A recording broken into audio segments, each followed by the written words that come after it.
And now it's time for New Horizons in Music Appreciation. Different approaches to the problem of popularizing the 19th century classics. Now, unlike the Baroque masterworks, 19th century pieces such as the Beethoven symphonies are usually so long and melodramatic that the average listener has to be informed through the use of program notes as to what's going on in order to prevent him from falling into a confused slumber. The only trouble is that they always turn the lights down in concert halls, so you can't read the notes while the piece is being played. So, here is a new solution to a perennial problem.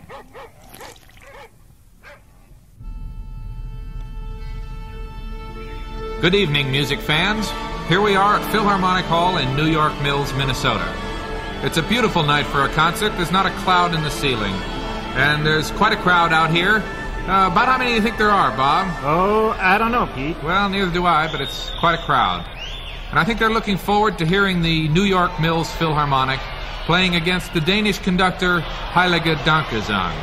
And here he comes now, ascending the podium, and the players are all lined up and ready to begin the first inning of Beethoven's Symphony No. 5 in C minor. And they're off with a four-note theme. This is very exciting. The beginning of a symphony is always very exciting, folks. I don't know whether it's slow or fast yet because it keeps stopping. It doesn't seem to be able to get off the ground yet. And it looks like, yes, it looks like we're coming up to a cadence here, folks. The violins didn't cut off there. A little trouble with the violins. They weren't watching. And there's that four-note theme again, folks. And another stop. Just can't seem to get this piece off the ground. Now it seems to be rolling a little bit. Seems to be building up. Tell me, Bob, do you think you'd call that four-note idea a theme or a motif? Well, Pete, the technical term would be motif, which he uses to build a theme. I see. Thanks for setting me straight about that, Bob.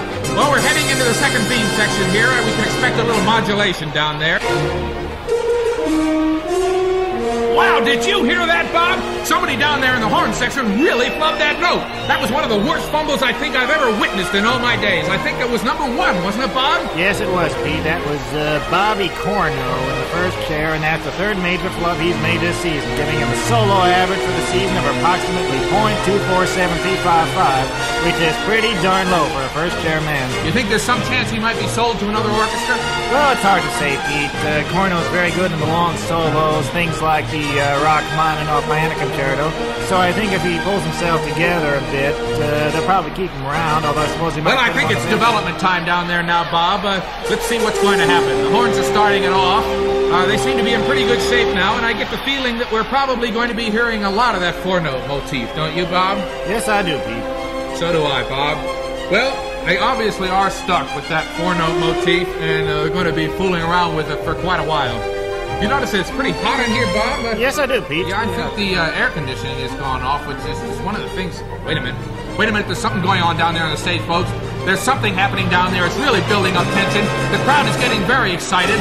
The brasses have come in, and the timpani, and everybody, and it's extremely exciting. I think we're building up to a fugue.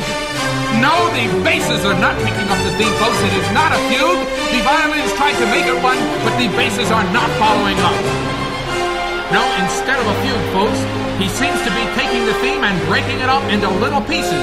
Just 2 notes left of that theme now being thrown around from player to player. And it's getting softer and softer down there, folks. I think they're losing steam. They seem to be running out of steam, and it's just getting a little bit lethargic down there, if you want to know the truth. It's gotten down to 1 note now, and things are... Wait a minute! The brasses have come in and tried to pep things up. A welcome relief. But I'm afraid to no avail. Things are still pretty soporific. Wait a minute. Here they come again. They're really determined. It sounds very familiar. And I think we've reached the recap, Bob, don't you? There's no doubt about it, Pete. Your average Beethoven symphony usually has a recap right after the second quarter, and this one is falling right into line.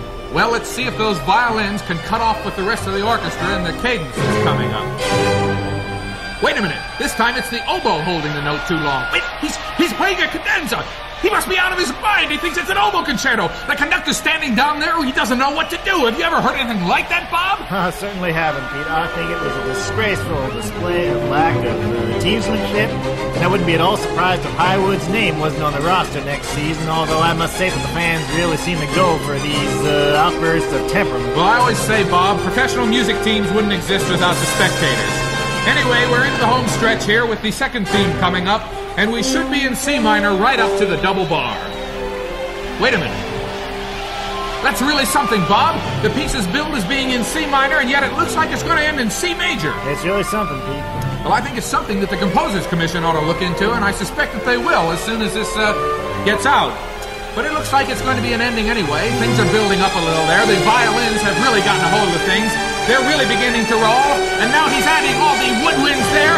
He's thrown in all his brass and the timpani, and it's tutti all the way, folks. He's got a great piece on his hands here, and he looks like he's really coming into the home stretch. Well, I guess that about wraps it up, hey, Bob? Yeah, Pete, it's been a good piece. I think he can really have something to be proud of himself here. Wait a minute! The brasses are taking the theme! They're not letting it stop! They're taking the theme and running ahead! Bob, this piece is definitely going to go into overtime. I can see that. The crowd is going wild. They're standing up on their feet. They're jumping. They're stomping. They're yelling. And let me tell you that down on that stage, the players are doing a bit of running around themselves. Nobody knows where the theme is. The audience, nor the players, nobody knows where that theme is. Everybody is running around, and believe me, it's very exciting. This is the kind of thing that only happens once in 10 years, folks. They've got a new theme going on down there. I can't believe it. Bob, do you know where this new theme comes from? Well, Pete, it probably comes from, no, I don't, Pete. Well, they're tossing it around now. The woodwinds have it, and then the strings have it. Nobody seems to be able to keep his hands on that theme. It's getting tossed around from player to player, from section to section, and believe me, folks, the audience is just as confused as the players is about who is going to have that theme finally. Wait a minute, the strings have got a hold of it. The strings have got a hold of that theme, and they are not going to let go! What's this? I can't believe my ears! It sounds as if it's another recap! It sounds as if he's going right back to the beginning! If this is true, it's the first time it's happened in 10 years of concert casting. Wait a minute. Those sound like final chords, though. This may be... That may be it, folks. I'm looking down at the referee. Yes, that is it. That is the end of the piece.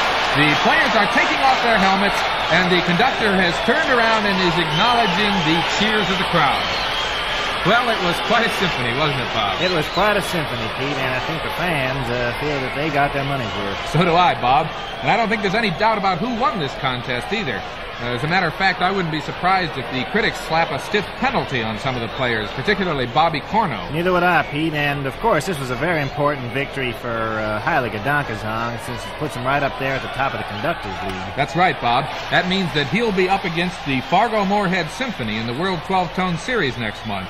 And let's see, they not only lead the Orchestral League, but I think they're unbeaten this season, aren't they, Bob? You said it, Pete, and if Dankesang can win 4 concerts off them, he'll be the first conductor to earn the pennant since Toscanini. Well, that's quite a challenge, Bob. Now I think I'd better be heading down to the locker rooms to have a chat with Dankesang himself. Well, Pete, I think he was supposed to be doing a baton commercial after the concert, but why didn't you give it a try? I'll do that, Bob. So for now, this is Pete Schickerly and Bob Dennis signing off for the wonderful wide world of notes.